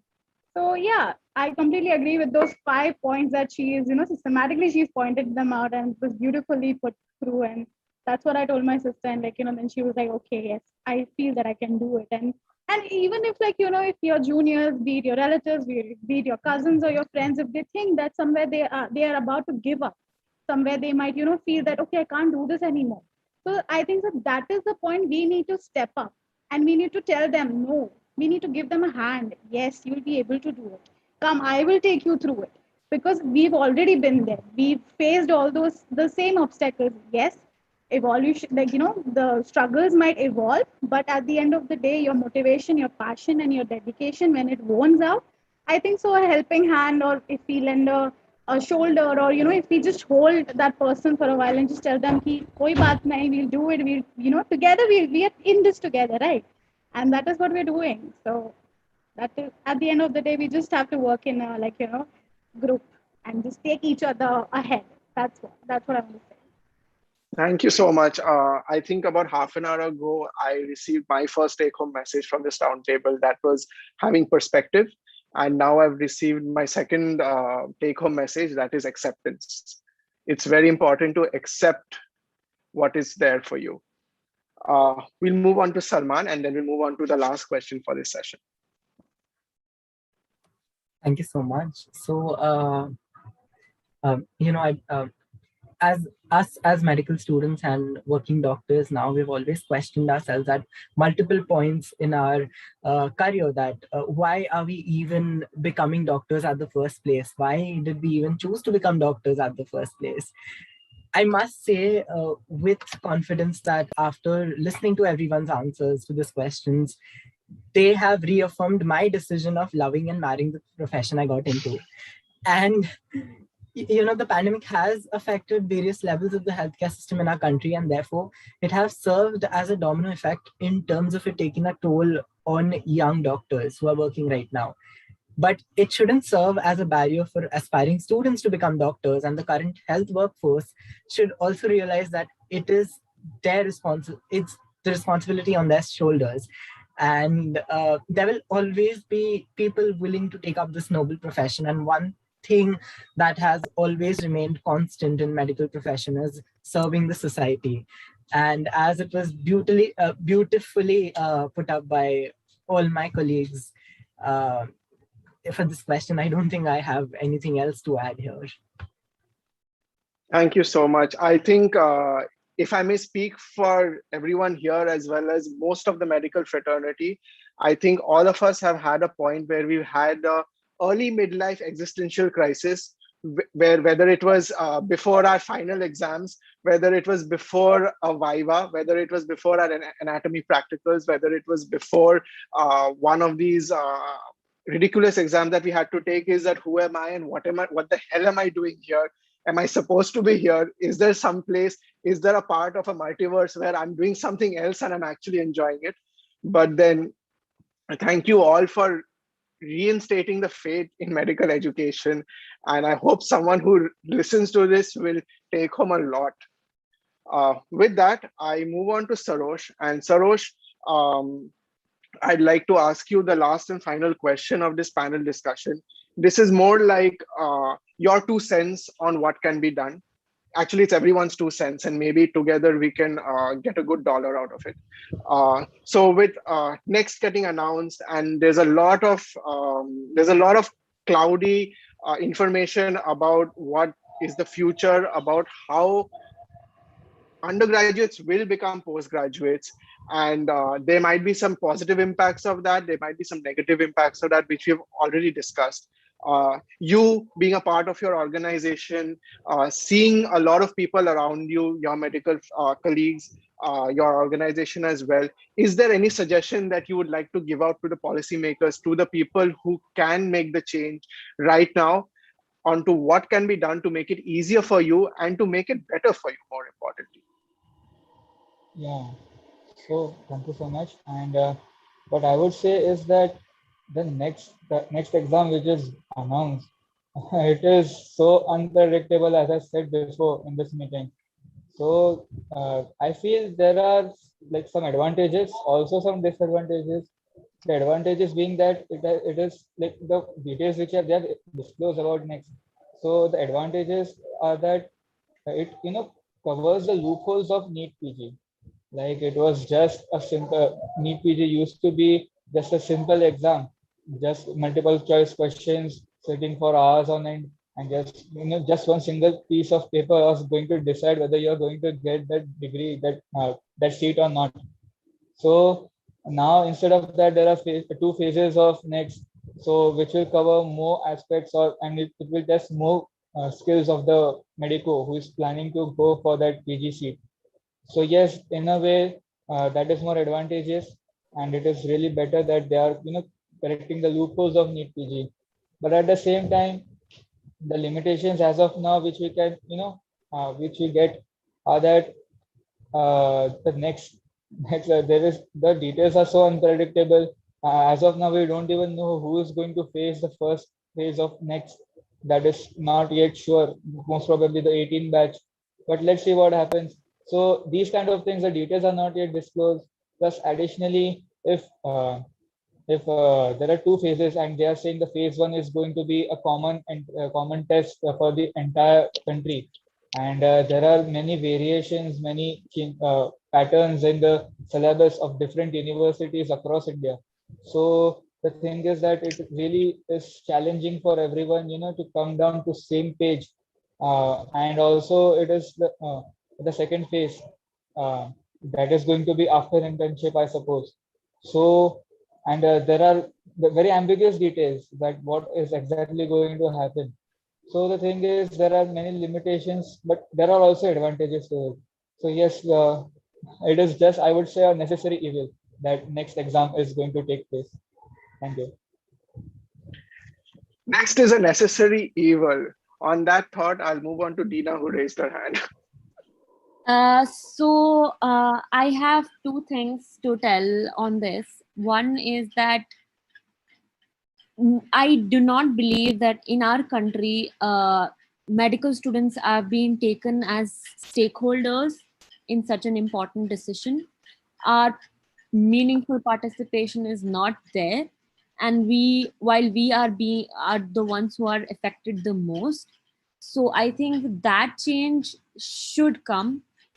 And again, NEET, we are the ones who are most affected, but we are the ones who are the most ambiguous. The second point is that NEET next being a 14-hour exam, again, has the system upgraded enough to prepare the juniors for such a big shift? Shouldn't first the focus should have been to bring in changes within the system to prepare the students rather than directly bringing in the exam? So that should have been the focus first, and then the exam. So this is something I would say the policymakers. And the last thing I would say to all the medical students is, take one day at a time. Everyone is going through a lot. Everyone is confused. No one has clarity. Even the policymakers are confused at this point of time. So even for them, take one day at a time, and let's figure out what is the best way forward. Thank you so much. So next is a necessary evil to purge the medical education. I'm just increasing the size of that sentence. Kushman, we'll move to you. I think one of the points I was about to mention, Dean has already mentioned, is regarding involving students as stakeholders of such an important decision is very important to understand their perspectives and views. That's one for the stakeholders. Second is, I think, the ambiguity surrounding next is what is making it even more complex. The earlier they clear it, the better it, the more time it gives the students to acclimatize and prepare for it. So as soon as, they, rather than them telling, there's 4 months to the next exam and this is what it is. If they tell it earlier, it's more better. So for them to clear the air around it is very important at the earliest possible if it's happening. Third, one thing, I honestly, this is my personal opinion, I feel is that the kind of curriculum that the government is trying to bring with the next does not match with the infrastructure we have in for medical education healthcare system within India. So one thing that's very important is the need for an investment, a good amount of investment within the medical education system, to an extent that it's not like good medical education is only provided in very, I'd say, costly medical colleges, which might not be possible for most of the students to afford.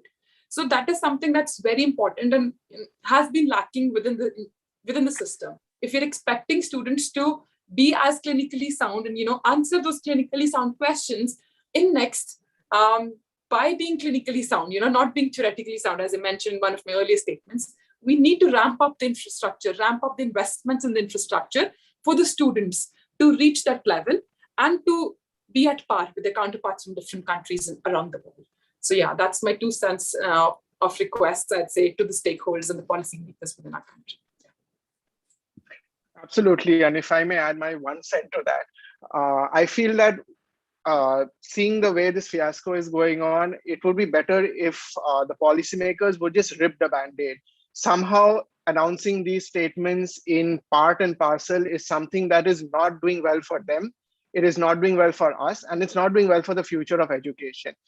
Decide on something, keep it to yourself, and then just let it out and follow through with it. Only if you follow through with it will you know if it's a success or a failure. Because the more opinions you have, the more cooks you have, the more chances you have of spoiling the broth. And that is something which I feel that needs to be somehow whispered into one of their ears before this takes a toll for the worse. Salman has raised his hand. So I'll go to Salman and then I'll go to you, Shivani. Thank you so much. And I must say, very important points were covered by the previous speakers for this question.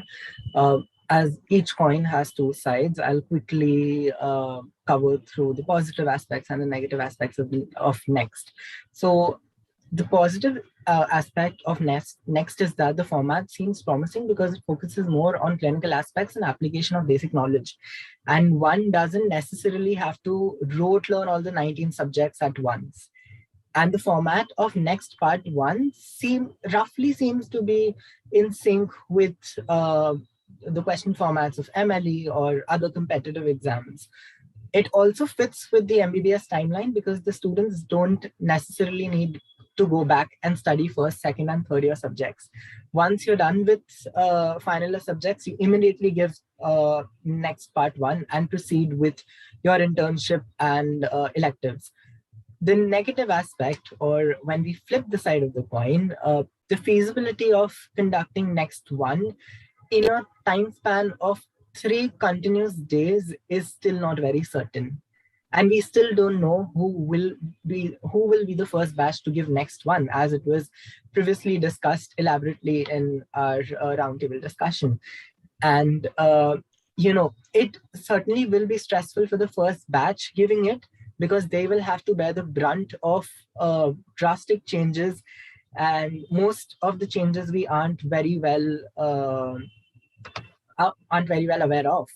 And we still don't have a certain or a concrete idea how will foreign medical graduates be accommodated in this process. And as it has been repeatedly mentioned, medical students are important key stakeholders for this. And as per the recent NMC draft of postgraduate medical education regulations are concerned, MSAI did send across recommendations to the National Medical Commission. We had collected inputs from our members. We also had a working group that compiled all the intricacies, and we have sent them what we as 20,000 medical students think about the draft and what are our suggestions. Right, that was actually balancing it out equally. With that, we'll move on to the next person who's speaking, Shivani. Yes, thank I would like to really compliment Salman and MSA that they took the responsibility and they passed on their suggestions to the NMC board. So Salman, I would like to ask you what actually happened then. Like I want to know what exactly went down and what is the outcome of it. So we did send across the email with the drafts and the PDF which we had compiled across. We did not receive a reply yet, which is sad. And I'd also like to stress upon the fact that despite us, being vocal about what our needs are and how we are key stakeholders, um, it takes two hands to clap, and therefore the policymakers should also realize that we are doing our bit as medical students, and they should step a mile for us too. Definitely. And I feel this is the point where our system lacks. They are not ready to listen. They are just making these decisions out of nowhere and they are not listening to the beneficiaries of their decisions, like, what kind of an impact it could be with us.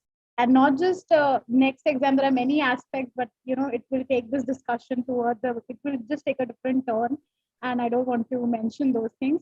But yes, so, but my take on this would be that next is beat need it's a monster in hiding, or whether it's a some boon or whatever. It's your perspective how you see towards it, okay, because this is your career, you need to decide.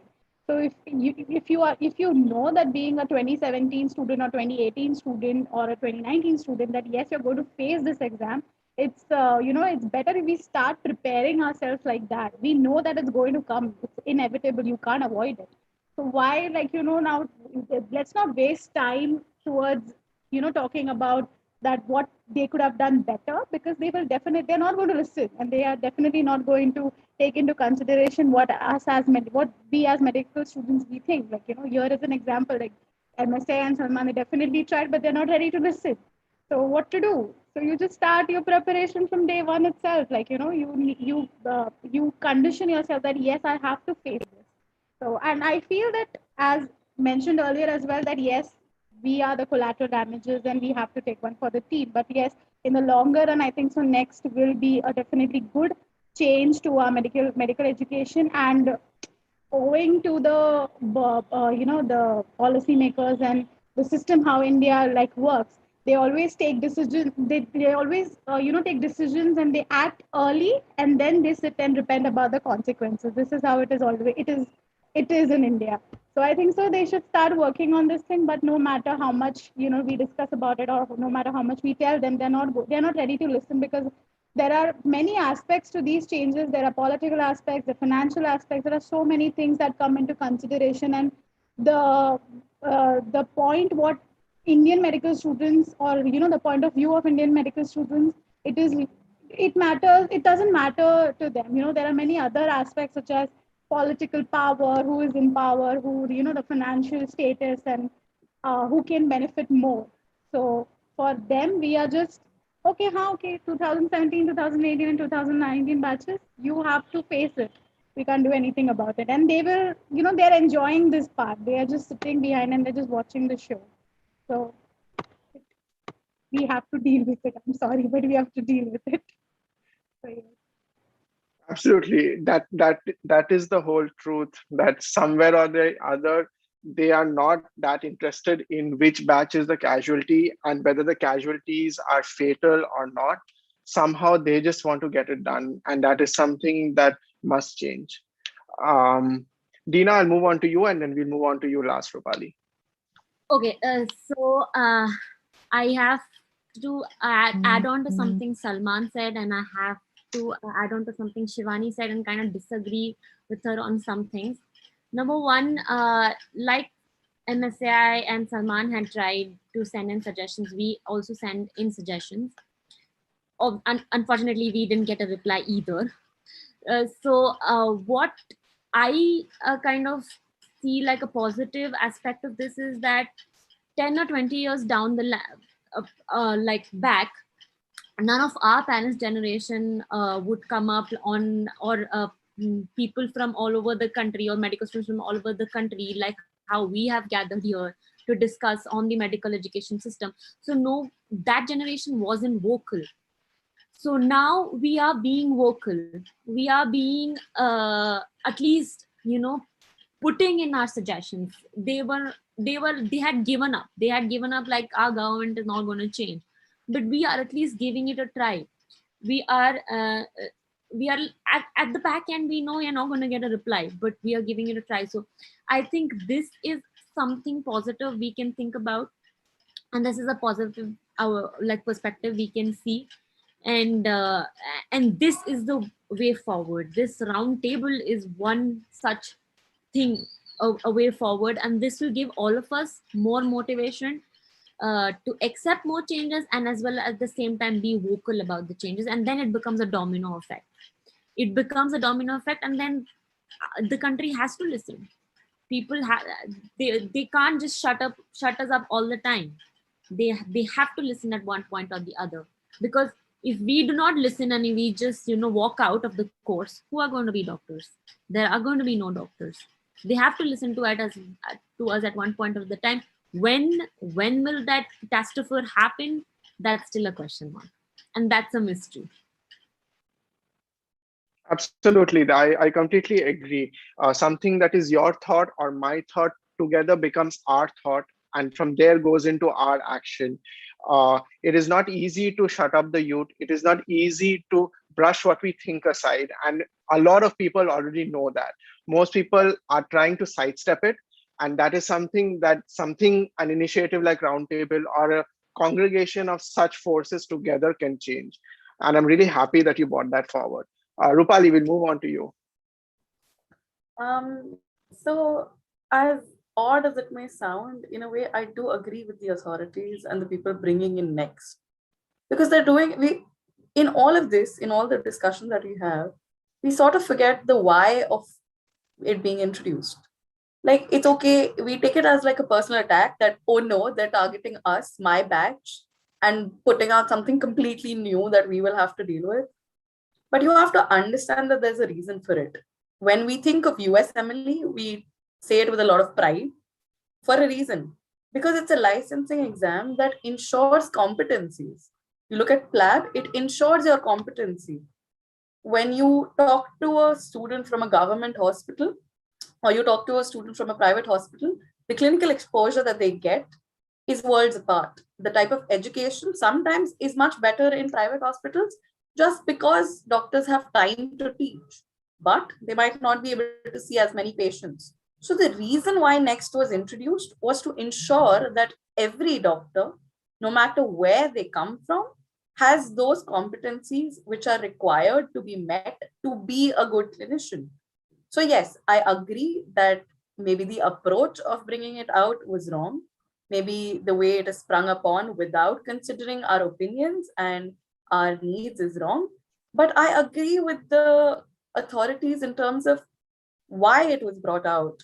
Just the way they're doing it, the phased manner of approach would have been better, rather than just being like, oh, the next batch is going to give 2 exams. Maybe start with 1 exam, maybe just start with the licensing exam. Don't rush into it. I think with our government, we tend to rush into big decisions and we tend to copycat. Like, we copied the USMLE format, we copied the PLAB format without considering the application in India and to our students itself. So I think those are the authorities' decisions that are, as Shivani very clearly said, politically motivated or financially motivated without considering our opinion. So I think there is something that we have to keep into account without villainizing them. I don't think it's us against the authorities. Maybe it can be a platform where we have the authorities on the next roundtable and consider their perspective as well. So Anujit, for your next roundtable, I think maybe we can have a few professors or people in the NMC who can talk about it as well. Oh my God, you put me with a big task, but absolutely. I hope with everyone here and with our collaborative effort, we can do that. I have one question for you. If asked at point blank, do you feel the MLE system or the PLAB system that they're trying to incorporate can be incorporated for a population which is as high as India? Again, so nothing is impossible. NEET didn't exist, right? At one point, people used to enter medical school through 12th grade exams, and they did it. They set up an infrastructure that accommodated an entire country. They made papers in vernacular languages so that students who didn't know English weren't left out. Yes, it's possible, but it's not something that can be done overnight.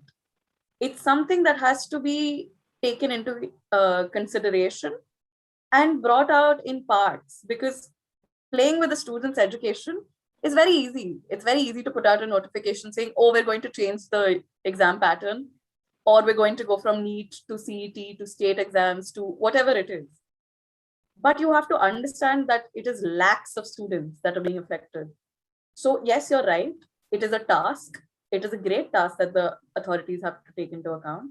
But I think it's very much possible. Over the next 5 years, considering how the curriculum is being updated, I think a USMLE-like pattern can be done and be done very effectively, considering how well NEET was put into practice. So yes, I have hope in our authorities too.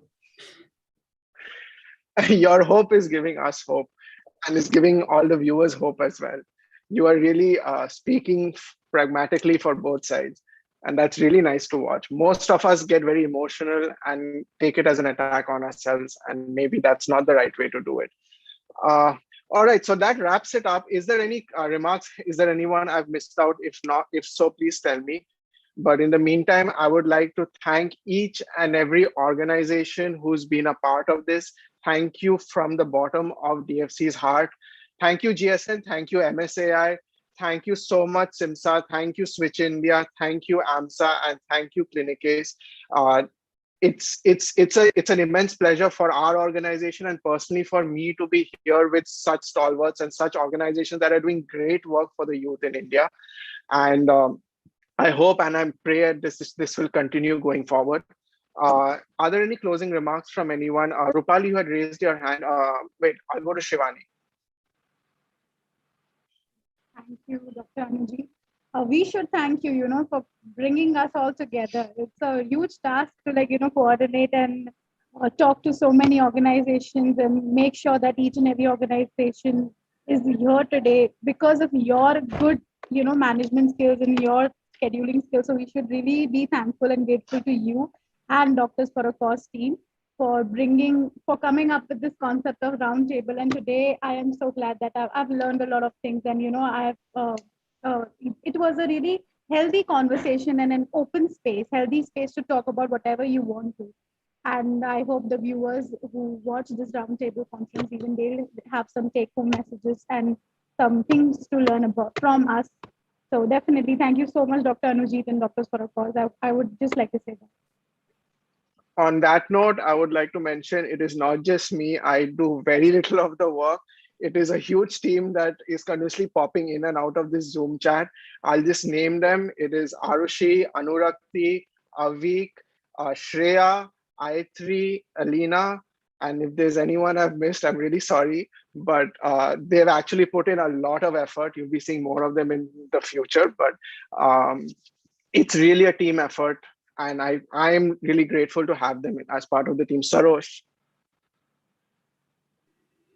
Yeah, and I wanted to say that a big thank you to all of you, especially DFC, that you all have conducted such a great meeting.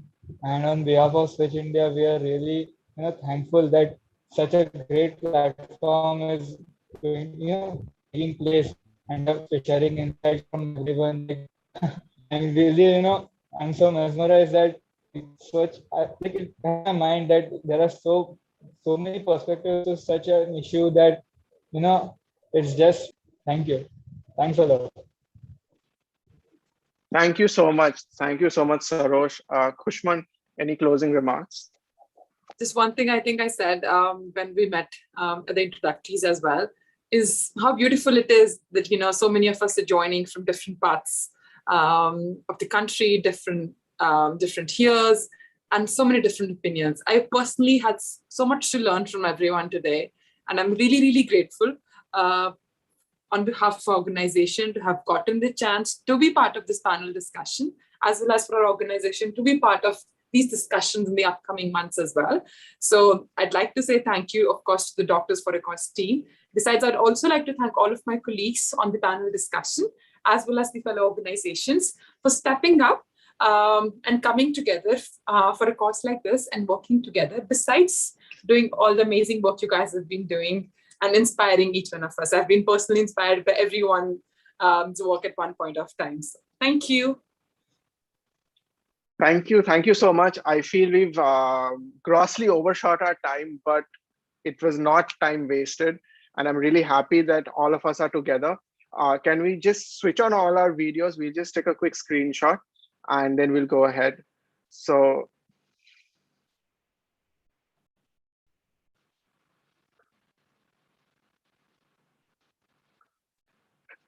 Avik, you're last.